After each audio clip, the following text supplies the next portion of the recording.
and welcome back to the Nourisher Podcast. Before we dive into today's conversation, I just want to take a quick moment to say thank you. The Nourisher Podcast recently received 3 honorable mention awards at the American Advertising Awards, along with a special judges award. And while my name might be attached to it, this truly just belongs to the Nourisher community as a whole. This podcast really exists because of all of the women who say yes to sharing their stories. And it also exists because of listeners who keep showing up and downloading and sharing episodes with friends, those who send messages saying that one meant something to me. So the recognition is definitely not just mine, it is ours together.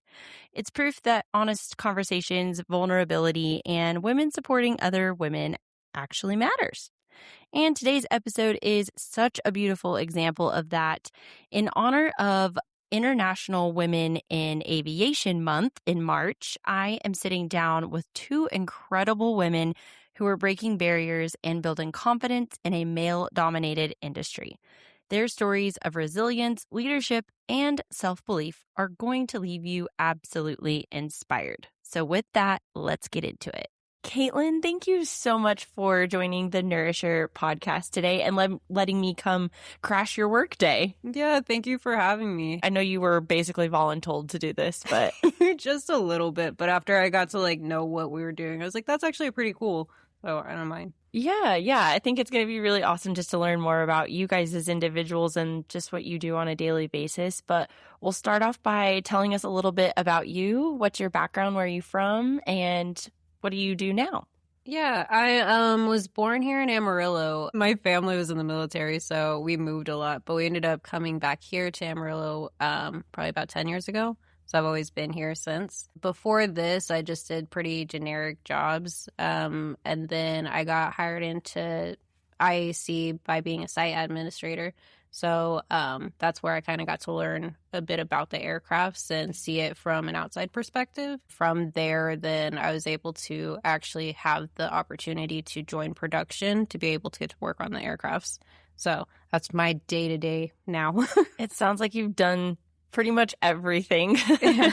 But it's so funny because did you see yourself doing anything like this before? What did you go to school for? I went to school for graphic design. Oh, wow. So it had nothing to do with aircraft paint at all. Yeah, that's crazy. That's usually how life works out, though. You think you have a plan and then you just fall into something different. Exactly. So. Yeah, they initially hired me to obviously help at the front, but because I got to help with social media too. So they wanted me to help the marketing team. And I still get to help them a bit now, but it's actually pretty funny to see how much you can actually take graphic design into aircraft paint, and the two actually collide a lot. I bet. I would have such a hard time being like, I could make this plane look really cool. Let me design it. Well, what first inspired you to pursue a career in aviation or aircraft painting, since that's not where you came from? It's not really your background. When you started looking into IAC, what really inspired you to even go this route? So it was actually when I was already here at IAC, I got to meet a lot of cool people that had already been working here, but they're really passionate about their job. And that's something that has been so hard for me to see. You always see people jumping from job to job. Like you said, we don't really know what we want. Like, you can have a plan, but it might not work out. And so it made me curious when I saw that they cared enough to be here for 20 plus years. And so when I was up at the front, then I had worked here for about a year, and the manager was like, "You're doing really good. What do you want to do from here?" And I said, "I want to be doing what you guys are doing. I want to see if I can actually handle what you guys do, because that looks stressful, but it looks so cool." Like, it was something that definitely made me eager and curious. And so when they let me have it, then I got to learn. It's a lot, but it is actually really cool to be here. Yeah, you have a way cooler job than me, I feel like. I'm like, I just tell people I'm in marketing or I do, sales, and then you're over here like painting aircraft. It's so much cooler. No, everybody has their position. Marketing is such a cool thing to do too, though. I'm sure just to see it all come together and how every little piece works together to make it IAC what it is. And, it's not just benefiting our local economy. It's like all over the world. So that's what's really cool to see your impact globally. Yes. And then for me to learn that this is the leading company for painting aircraft, it's like I get to be a part of that. I get to help be somebody who's making sure everything's getting done and that we're continuing to be in that spotlight. It's really cool. Yeah, absolutely. And you're pretty young too. How old are you? I'm 23. Yeah, that's crazy. You're having an amazing impact at such a young age. So I can't imagine watching your career over the next few years is going to be one of those inspirational things that I think a lot of people can look up to and relate to. So that's awesome. Yeah, I appreciate it. And it's definitely another challenge to have in the workplace, but I also think it can have its benefits. It's you can have a painter, you can have a manager be like, it took me 10 years to learn this. Let me give it to you now. So that way, 10 years from now, you didn't only know that, but you learn more from it. Oh, for sure. Yeah. And it's really kind of a blessing to be able to find a career that early on because, so I'm 33 and I feel like I'm just now here's my career. But it takes some of us a long time to really find a place or a mission that we're passionate about. And so for you to have that so early on, that's awesome. That's really cool. Yeah, well, you definitely don't look 33. You look great. Thanks. But thank you. Yeah. It's I was surprised too, honestly. I thought this was just going to be another job where I worked up at the front and just helped. And so I think it's just taking those moments of curiosity to get to see what you want to actually do. Yeah, for sure. What skills or strengths have really helped you succeed in this field moving from one position to the other? Opening my mouth. When I started here, I was the quietest girl ever. You can ask Shanell, you can ask anybody. I did not talk to you unless you asked me to do something for you.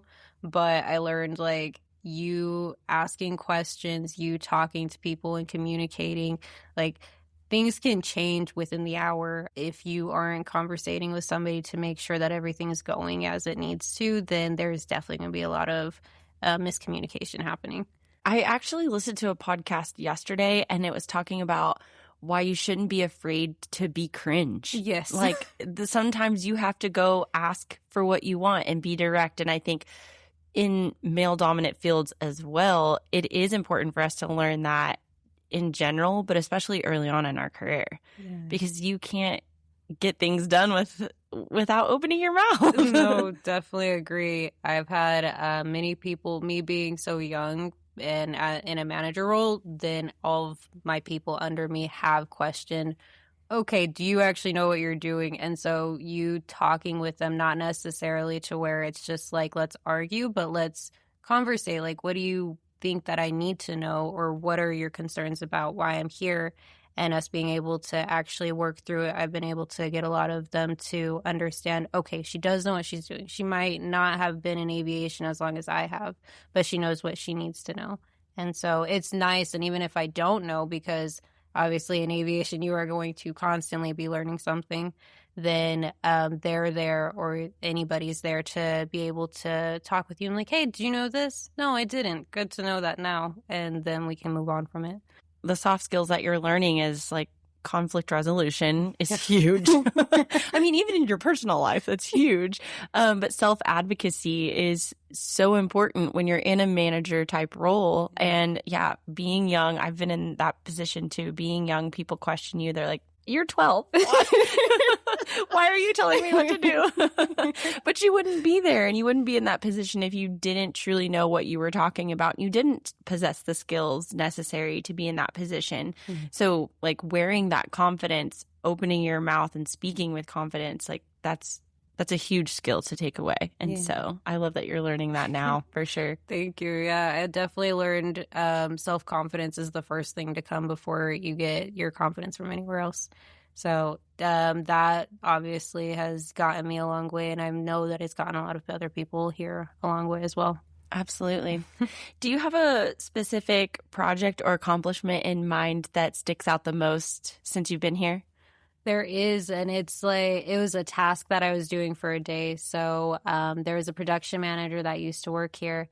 And when I first started in production, he was the one who was going to take me under his wing and help me. And he told me, he said that it's not about learning how to manage, it's learning what you're managing. And so we went out onto the floor and I got to help the painters. I got to help them do stencils. I got to help them clean out their paint pots, prep for like the next process that they needed on the plane. And so spending that whole day with the painters and actually getting my hands dirty, it made me feel like I finally emerged into what that role is and be able to say, okay, I know what this is, and this is cooler even at a minuscule level. Like looking at it a big picture, obviously great, but actually getting your hands dirty, that's even cooler. I think that speaks volumes of the culture here. Yeah. I mean, because a lot of places don't, it's just like fend for yourself. Everybody's on their own, but somebody taking you and showing you and giving you hands-on experience, that's amazing. And that's something that not a lot of people receive in their workplace. So I'm sure that also adds to your passion and wanting to stay here and grow with the company. Oh, entirely. Like, and that's just one of the times. Like Martin himself has definitely shown me a few things. He's very knowledgeable, so he definitely has a lot to give. Shanell, even though she's in a different department, like she showed me about paint. So each department was able to like give me their insight. So it wasn't just like fend for yourself, sink or swim. We'll see what happens. It was like, hey, we're all a team. Let's see what happens. Yeah. And I think you and I were talking the other day, but how long have you actually been at IAC? I've only been here for about 2.5 months, or 2.5 years, excuse me. Oh. I was like, oh my gosh. 2.5 years. What an accelerated path in 2.5 months. But even 2.5 years, that's a lot of growth in that time period. So I just applaud you. And I hope you know that people are going to listen to this and look up to you and consider you a role model. And that's really cool. Oh, I appreciate that. Yeah, first year was working at the site admin. So this is going to be year 2 of production, and it's going quite well. But I really hope that like me doing this, because there's not easy days. It is fun, but there's not easy days, that it's like I can tell somebody else, hey, if I was able to get through it, you can get through it. This is how I got through it, so we can get through it together now. Yeah, for sure. Well, you touched a little bit on kind of what you've had to learn in order to be successful here, but I want to dive a little bit more into what it's like to be a woman in a male-dominated industry. So are there other challenges specifically that you felt like you've dealt with just being from a female perspective in this industry? Yeah, and I think was what we were talking about earlier, where it's just like, if it's more female dominated, then like you can pick up on cues a little easier, or the other person can pick up on cues. Being in a male dominated, you have to learn how to conversate and be a bit more brutal with what you have to say. And it's not even being brutal, it's being blunt, I guess. It's just because men want to have just like an obvious answer or an obvious thing that you want to say to them. And so you can't wear your heart on your shoulder, and you have to be a bit more blunt with everything. I do think that working here has actually helped me build a backbone. So it isn't just that it's a bad thing. You do learn from whatever challenges come. So it is very challenging anywhere that you go. If you're in a male-dominated area, that they're obviously going to also think that they're better than you. And so getting to learn how to stand up for yourself and say, hey, I know you've been here a while, or I know that you think you know more, but this is also what I know too. And so we all have something to add to the table. And I do think that not only me, but the other women here have actually been able to change the environment of the place. Before, when it was all males, they can definitely say it was a little more hectic. So us being here, we were able to like add our little details to things and be able to say, hey, this is why we think we should do it this way. And it's more sound of reason for them. Yeah, well, it's all about perspective, yes. Right? You know, I think sometimes when it's just all dudes. They're like, they don't have any other perspective other than a male perspective. So it's nice whenever you can have those conversations. And with you being so open and being able to handle those conversations so maturely, I think allowing them to see it from a different point of view. It's like, hey, there are fundamental differences between men and women. And this is how women see this and this is how men see this. But that doesn't mean that someone's right and wrong. It just means that we see things differently. So now we have to think about it from all angles. Exactly. It definitely opens up to different conversations that probably wouldn't have been there if there weren't women to add into. Yeah. You gotta have everybody. You do. I mean, and we gotta have a workplace where we can bring cupcakes and celebrate. Brought them last week. Because guys would be like, "Oh, it's so and so's birthday. Happy birthday, dude!" And then like walk away. I'm like, no, there needs to be balloons and cookies. An email needs to be sent out. Exactly. Or like, we have an invite sent. We'll be meeting at this time in this room. Everybody show up 10 minutes early. We got to decorate. Yes, exactly. Yeah. So you and I were talking earlier, and it does sound like there are quite a few women out here at IAC, which is amazing. Is there anyone who sticks out in your mind that has inspired you the most in your journey here? Yeah. I would have initially said like, and I still believe it to this day, every person that's been able to give me some sort of good memory that they've had in aviation. Because, like I said, it is very hard. It is very stressful. But if they can pick out good moments and good memories and say, hey, this is a good life, like this is something that I do enjoy, then that's good enough for me, because that means like I'm living for something that I can enjoy, that I'm seeing that somebody is interested in it. But that, like, to put it down to one person, I would have to say Shanell. And that's solely because she is such a powerful woman, especially in this industry. Everybody's scared of her. Like, everybody can talk to her, but they like also know like she's not somebody to be messed with. And she does her job well, and she has the self-confidence that she needs to do it. So whenever I see her going through her hard days, but she still gets it done. And at the end of the day, everybody still respects her. Everybody still knows it's Shanell. Shanell knows what she's doing. I'm like, okay, I want to do that too. I'm excited for Shanell to come on and defend herself. She's over in the corner crying. Sorry. No, I love that. I mean, I think that it's so nice to have mentors and supporters. Actually, you know what? I heard someone say, you don't need a mentor, you need a sponsor. Yes. And I was like, dang, that's powerful, because a lot of us think we need mentors. But I feel like a sponsor can teach you things beyond just your role professionally. Sponsors are there for you. They're there when you're having hard days, when you're having good days, to celebrate you and lift you up and cheer you on. And so I love that you guys are in the same room. Oh, entirely. There was one time, it's so funny, Marian's gonna kill me for saying it. But he went out of town, and so Shanell had the great idea to sticky note his entire office. So we were both helping each other. I think we were there for like 8 hours, and it gave us some time to talk. So like, us being in different roles, doing different things, I was still able to talk to her and be like, hey, like, this is how I'm feeling right now. I'm not having my full self-confidence right now because this is a new role. This is new to me. And she was like, keep doing what you're doing. You're doing great. But she did also give me like key points on what I can be doing better. Oh, she showed me a picture. That is hilarious. How did he react to that? Oh my gosh. That is commitment. Yes.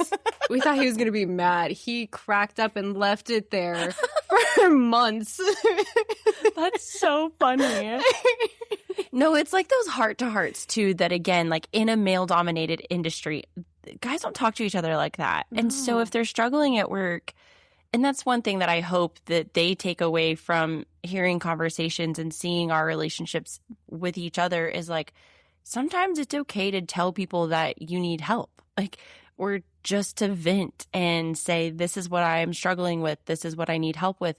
because everybody wants to see you succeed. Yes. And your coworkers want you to succeed. Your managers want you to succeed. So it's like, we're not afraid to have those conversations. We're not afraid to be like, just so you know, I had a Menti bee in my car before I came. Just a quick one. Don't worry. Yeah. So I love that you guys have that relationship, and that I'm sure there's several people here on staff that you have that relationship with. But I love that Shanell gets to be in the room and hear how much you look up to her and how much she means to you.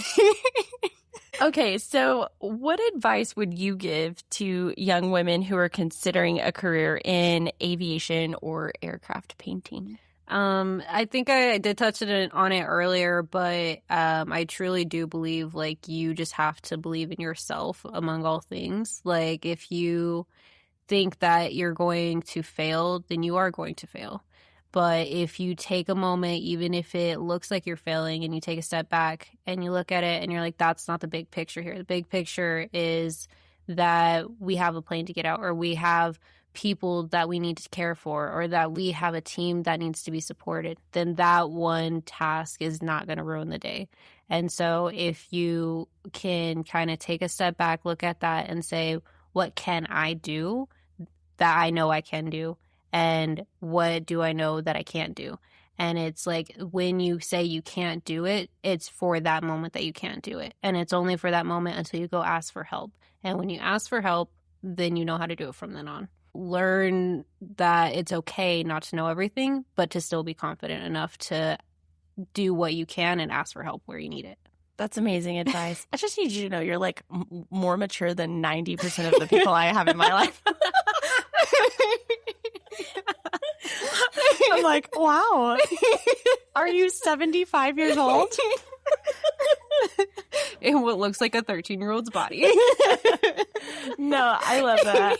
I think your work experience has definitely helped you. I mean, I'm not going to say it's all your work experience, because you have to have some of that knowledge and that maturity to be where you are in your position here at such a young age. But I think that's amazing advice for anyone at any stage of their career. So thank you. Yeah. Okay, so I have a couple of fun questions that I ask all of my guests. So the first question is, what is something that most people may not know about you? Oh. So my birthday's on Christmas, but I was actually the first baby born in the Panhandle on Christmas of that year. Oh. And I got to be on the news, and it was like a whole thing. But I got to meet the other people that were born in the same hospital that same day and go to school with them. So it was actually really cool. That's so cool. That's probably one of the best answers I've had. Yay! And then, okay, second question. You already said Shanell, so if she's one of your three, that's totally fine. But who are three women inside or outside of your work life who inspire you the most? Oh, that's a good question. Definitely, obviously, Shanell. Martin's wife, Finola, she is a lovely person to talk to. She has great advice. I love her. So she's definitely my second one. And my third one would have to be, I'm going to say, my sister. We were born 11 months apart, so we grew up around the same age. And so it was nice to like have her have to deal with life before me. And then I'm like, don't do that. Yeah. But it was still like to see what she's doing, that she's doing what she wants to in life. That's very inspiring to me as well. Yeah, that's awesome. I'm the older sister, so yeah, we get to make the mistakes, and then the little sisters are like, they get to dodge the bullet, you know. And we appreciate you. We walk so you can run. For sure. Exactly. Well, Katilyn, thank you so much for coming on and sharing your story and a little bit about you. Like I said, I hope you know that you are going to inspire a lot of people in your lifetime. And I just hope that you know that and know how much you're loved and appreciated. And you're basically a badass. Thank you. Love to hear it. No, I appreciate it. I loved being on here. Okay, it's Shanell's turn. Hello, everybody. I'm really excited to get to hear your perspective now that we talked to Katilyn, and you were one of her inspiring women. So I love that you guys got to have that moment. But she did say that you're pretty scary. So I'm ready to hear what you have to say about that. And yeah, that one got to me. But yes, for sure. She made me cry and laugh at the same time. Not a lot of people can do that. It's one or the other, or make me mad, whichever one. Well, tell us a little bit about Shanell. Where are you from? What's your story and how you got here? I was born in Amarillo. I was raised half of my life in Hereford, Texas. It's about 45 minutes away from here, full of cows. And then I moved back to Amarillo when I was 18, and I've been here ever since. I am a single mother of 3, and how I got to where I'm at today, it's a lot of leadership. At the age of 23, I was able to have my first turn of being a team lead at Sam's Club. And then from there, it just grew. I am now 35. So in 13 years, I have gone through about 3 other jobs of leadership, management, supervisor roles. And then here at IAC, now I am the United States Supply Chain Manager, and I'm running over 5 sites. Oh, I'm sorry, Miss Batty. How long have you been at IAC? I have been here for 5 years. I just hit my 5 years in January. Okay, congratulations. Thank you. It's been very fun, challenging, stressful, but overall, it's a wonderful experience. And you said you're a single mom, so I feel like that's probably where a lot of your gusto comes from. Yes, you know? Yes, I have. That is where I have experienced my most failures, but also my most successions is there. Without them, I wouldn't be where I'm at today. So they have made me strong. You know, I became a single mother at the age of 16, and I've raised my children, and they're doing absolutely amazing. My son is about to graduate this year, you know, so that's my proudest moments right there. They're absolutely. my children, for sure. I was raised by a single mom, so and a teen mom at that. Yeah. So I know it takes a lot of work and it's a lot of emotions, and I just applaud you for doing what you're doing. Thank you. It's hard, juggling everything, but it can happen. It's possible, you know, and that's how my children see me, is there's no time for excuses. You get things done, and there's a way around everything. I'm here. I'm a protege of it. Every single day I surprise myself. My kids are definitely my biggest motivation, though. That's amazing. Okay, so what first inspired you to pursue a career here in aviation, or is it something that you kind of just fell into?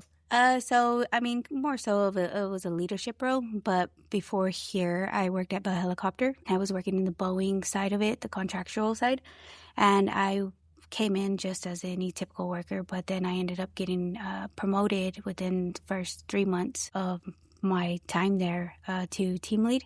So then I was able to structure something new for them on how they ran their supply chain area, and that's what I came in for. To where I was able to travel to Dallas. I spent a year in Canada helping them and helping my program be live there. And then right before I left, they were already talking about me going to Mexico. I just grew. Anywhere that I go, I grow, you know. There's such a determination in me that's just like nobody, not just me, is meant to stay stagnant. You are supposed to continue to keep flowing, and as long as you want to and you're willing to flow, you will. So that's where it happened, and then I had no idea what IAC was. I just applied, and then they called me in for an interview, and I came in, and they loved you. They loved me.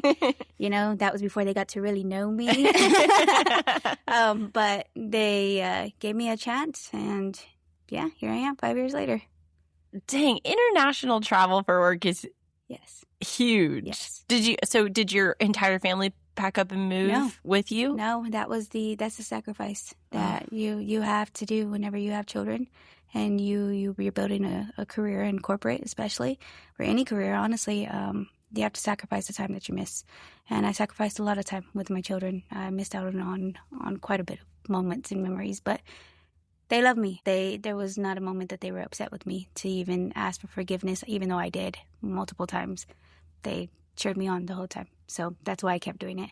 But I did get tired of it, which is why I was like, I don't want to do this anymore. I don't want to travel that much. I mean, a year in Canada, missing out on my children, and I had just had a newborn baby. It was time to go, and I felt it. It was like there's something bigger for me somewhere. And yeah, I came in as a supervisor here. Within the first 2.5 years, I got promoted to the senior supervisor role. And then I just got promoted last April to the U.S. supply chain manager. Your character arc is so awesome. Like, we could write a book about you. Kaitlyn, try telling you. And I want to reiterate too, I'm not sure what your educational background is, but if we could touch on that a little bit, because I'd like to reiterate to people that no matter where you're at in life, and I think especially when we talk about becoming a teen mom, some people see that as a major, major setback, and that my mom heard it, and I've heard it said to several women around me, like, you're not going to go anywhere because you quote unquote ruined your life, Yes. And as sad as that is, I want you to expand on kind of what your background and your educational background looks like and how that hasn't stopped you from getting to where you are. For sure. So I ended up dropping out in the 10th grade. I had my son. I was 16 years old. And then my biggest thing is I had my support system, which was my grandma and my grandpa. They raised me, so those are my parents. They helped me, they let me know you can go back to school. I did. I attempted to go back to school, and the day that I was going back from my maternity leave, our house caught on fire, and I almost lost my son and my grandpa. And then from there, I was like, okay, I'm taking a different path now. That's when we moved to Amarillo. I dropped out. I never went back to school. I attempted different careers. Attempted cosmetology. I didn't like it. I ended up getting my GED. I graduated with my GED the same year I was supposed to graduate high school. So I took that as an accomplishment. And then I went to college around the age of 23 as well, whenever I became team lead at Sam's. And I was going for RN until I realized I don't like blood at all. And I don't like awful smells. So I was like, yeah, this is just not for me. But I always felt like I needed to help people. Didn't know in which area. But going from there, again, I've had plenty of failures, and I didn't graduate with my associates, and it was real big on me. And then currently I am actually in school again, going for ministry. So it's completely a different ballgame. You wouldn't expect, supply chain, leadership, aviation to be a part of ministry, but you'd be surprised how it all comes together, and especially being a woman. So yeah, and I think in our conversation with Kaitlyn earlier, just the role that you're playing in her life as a sponsor, a mentor, a friend, I think it just sounds to me, knowing you for 10 minutes, that comes very naturally to you. And I think you have a story that people can relate to. It's odd that people find you scary because you're very soft-spoken. But you just have this delivery that I think people could really feel comfortable with in order to spread love and spread your message. So sure. I love that you're doing that. And I love that it has nothing to do with what you're doing professionally. Nothing, not whatsoever. But at the same time, it does have a lot to do with helping people. I knew that I wanted to help people. I just didn't know what and how. And then I'm very big on God. So I trust him in everything that I do. I give everything to him. Even my angriest days that I don't, I'd rather keep that to myself. And then somehow, some way, everything just works out. I'm in this weird peace, and there's chaos all around me, but it's a weird peace. Like, being a single mom is definitely hard. I've had my failures, and then my successions are, I bought a house, on my own. It's a beautiful house. I just bought a car, and I bought my son his car, and my daughter, she's on her own life path, but at the same time, she's very strong-willed. I can see me in her all day, every day. The love that I give, it's different. I was never a nourisher, but I think that has a lot to do with the way that I was raised, in the sense of, I didn't have my mom and dad. Right. So as a kid, that's what you want. It's undeniable. That's what you want. You want your mom and you want your dad. But I had my grandma and my grandpa, and they taught me a lot. And my grandma always taught me, you stay strong, and on your weakest days, you still show that you're strong. You let your strength overpower any weakness that you have. And that right there is what has kept me going this whole time. So, and my kids, I see it in my kids now. My son, he's had trouble and he's graduating. My daughter, she'll be graduating in 2 years. And then I have a little 9-year-old, and he's intelligent. Like, he's so smart. And he comes over here with me, and he's the same way that you hear me today. He's spunky, he's funny, but he can get down to the nitty gritty. And he even tells everybody, I'm going to be just like my mom. I'm going to run the place, So it's definitely not anything that I expected at all coming into aviation, but I do enjoy seeing the aircraft. I do enjoy what I do, being the supply chain manager. Without supply chain, production is not going to be able to do what they need to get done. So it's a very vital role. Every role here is very vital. And it sounds like you have had so many accomplishments in life. Like, you really, really have, whether that is a small step or a large step. And so you have so much to be proud of. But is there something here at IAC that you are most proud of in the last 5 years you've been here? Most definitely. Whenever I walked into this place, the best way that I can say it, no offense to IAC, I love this company. It was a complete disaster in my department. I guess in inventory value wise, to have people better understand. I was sitting at, I'm just going to give you just a ballpark number. I was sitting at about $3 million worth of material here. I had to clean it up. Some material wasn't even here to begin with. I had pallets of things and just a mess everywhere. Other people before me had tried to clean it up, and it just didn't work. So the lack of trust for supply chain was definitely there before I even came in. So I had to restructure that, and I had to clean up the place. And I did. Within the first 2 years, I was able to drop the inventory value from ballpark number $3 million to about $500,000. Running the biggest site in the United States. It is the biggest site. It's the one with the heaviest revenue in the sense of planes. We have 5 hangars. No other site has 5 hangars, and running anywhere between 5 to 9 planes at a time. So being able to do that, that's definitely my biggest accomplishment here in IAC. Listen, we said it before. You got to have women to clean up the system, okay? Yes. And I'm going to piggyback on what you and Kaitlyn had discussed, and I'm going to say, it is a man's world for sure, but women make the world go round. So, it's team effort, but women are needed, absolutely needed to run anything, and especially here in the aviation industry. Women are needed, and it may not sound like it because it's like, what do I have to do with airplanes? But there are people here that I see, women out there that have worked on these aircraft by hand, sanding, painting, stencils, doing the stencils.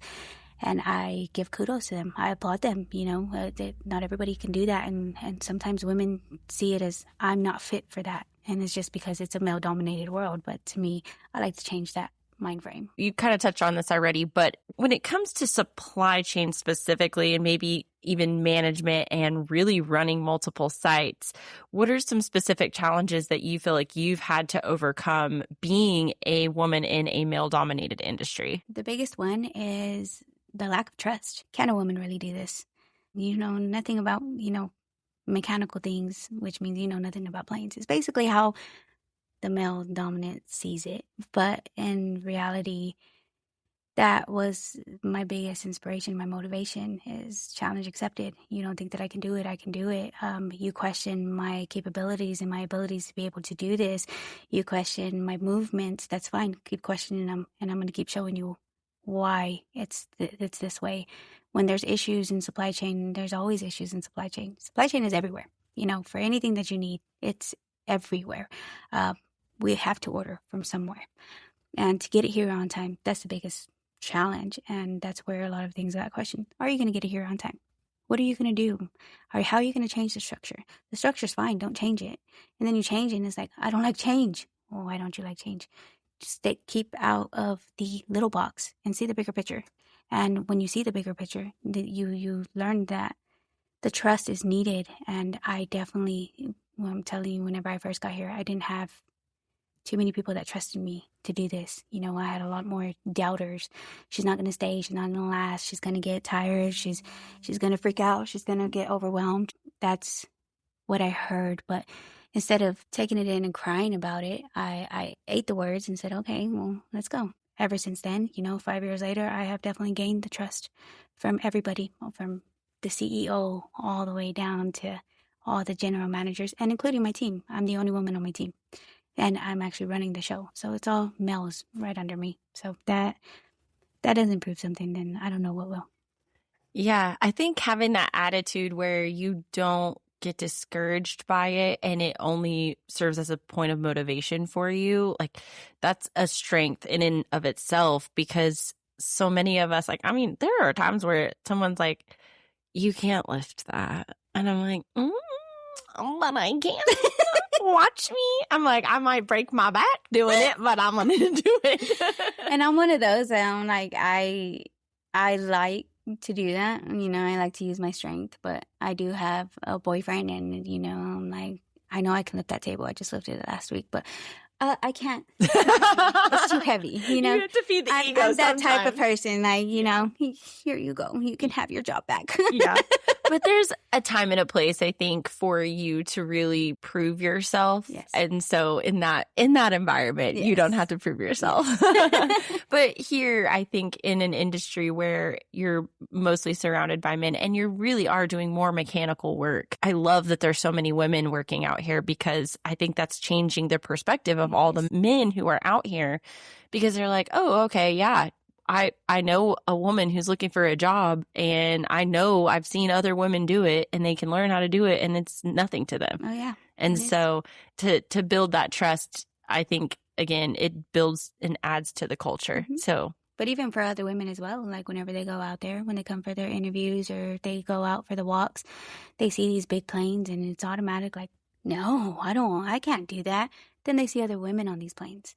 yeah. And that right there is the inspiration. That right there is the motivation. If they can do it, I can do it too. And that I have now, right now, being here for 5 years, this is the most women that I have seen in the IAC field and here in Amarillo. When I first got here, there was probably about 3 women all the way. That's so cool. So to see that grow and to see the change, and honestly, in all the men from the GM all the way down, for them to be open-minded to, okay, we can do this. We can all do this as a team. It's not women versus men. It's as a team, and they actually get it done.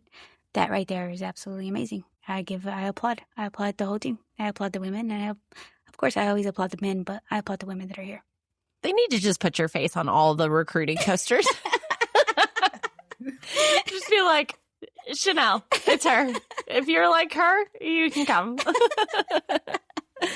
Is there anybody in particular that has inspired you or supported you the most in your tenure here? I have a couple of people, but to dial it down, and I'll name the other couple of people, but to dial it down, Martin Ford. He's the one that has kept me here when the time has gotten so tough, and I'm just like, I'm done. I'm throwing in the towel. He tells me, no, you're not. You know, you belong here, and you belong to lead. And, you know, whenever these times of promotion have come up, there was about 2 years ago, the U.S. manager position had opened up, and I was like, should I apply, Martin? He's like, right now is not your time. You know, and that's not something that you want to hear. It's like, it's hard. Whose side are you on? Exactly. But he had every reasoning to say that, you know, it's not your time. I was still in the middle of cleaning everything up, and it wasn't the time. And last year, whenever it just fell in my lap, he said, now's your time. So take it, run with it. You get out there. And know that it's going to be challenging, just like it was for Amarillo. Now you have all 5. Run with it. And I even told him, I asked him, can I do this? Like, can I really do this? Little do you know, you have been doing this. And he's heard all my backstories, like life-wise, to where and Katilyn has been there too now for the past year, that they're just like, on this episode of Shanell's life, you know, because there's always something new happening, whether it's a good or it's a bad. And they see the way that I react to it. They're just like I don't put myself in a little shell and say, okay, life is over. It's like, okay, here's another challenge accepted again, and let's get through this one. You know, it's to the point that it's just like, so what has happened this week? You know, and then I'm like, and that's something new. It never fails. And that's what he sees. It's like, you have gone through so much, and you're still here. He was there whenever my dad passed away. You know, he he understood it all, and he was just very understanding. But at the same time, he always made sure that I stayed on my toes. And still, till this day, he still makes sure that I stay on my toes. And yes, he is part of everybody else that is scared to come into my office when they know I'm in an upset mood. When he's like, "Are we okay? Do you want some snacks?" But at the same time, he comes in there, he talks to me, and even on my lowest days, he's still the one that he's the one that picks me up. Kaitlyn, she picks me up. There's a couple of them. The CEO, Martin O'Connell. Not a lot of people get to talk with him, and he was the very first one with Martin Ford and Peter Collins, and he's no longer here. They were the first ones to take me to lunch and tell me that I could do this. And that was at the very beginning when there was a complete mess. And, we can't wait to see what you do. And here we are 5 years later, and Martin O'Connell, he gives me my round of applause, and I absolutely love it. And it's not because I'm looking for it. It's just I'm very determined. And I don't stop until the job is complete. And here in IAC, the job is never complete. So, yeah, and kudos to Martin. Kudos to Kaitlyn. Without them, I don't think I would have lasted this long. There's such a big difference between a boss and a leader. Several leadership courses will try to teach you those skills and those strengths and those personality traits, but those are sometimes just things you can't teach. Mm-hmm. And so, again, I saw it the other day when I was out here taking pictures of the construction, of just the way you guys interact with Martin and the fun you guys have together, but y'all are also like, hey, gotta get stuff done. So like, I want to sit here and talk to you and have a great time, but I've got stuff to do. So that's amazing. I'm glad that you have that leadership, and I'm sure it inspires you to keep going and to keep doing what you're doing and to be a leader like those in front of you. Yes, for sure. And to be recognized by the CEO. Yes.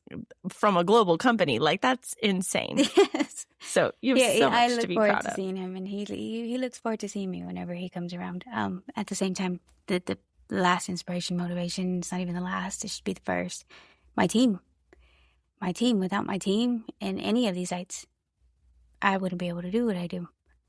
They are my stronghold. They are the ones to pick it up, and especially whenever I'm, constantly on the go. There's days that I'm not even able to talk to all of them. There's days I'm only able to talk to one of the 5. There's days that I don't talk to any of them.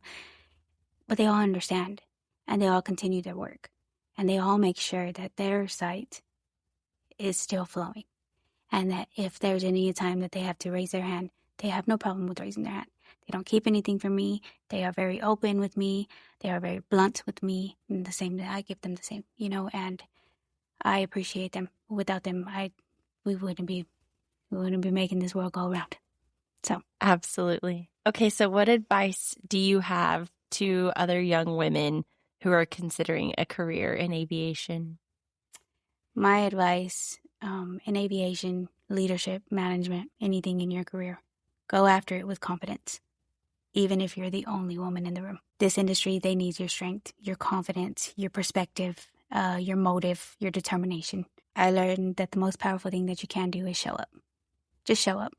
And even if it's your weakest day, show up. You have the people to help you. You have a backbone in any team that you're in, whether that's personal or even in aviation, especially though. Show up. And people are going to show up for you. Stay committed. And let your work speak. There's only so many words that you can say, but your work speaks for itself. Listen, I'm subscribing to the Church of Shanell.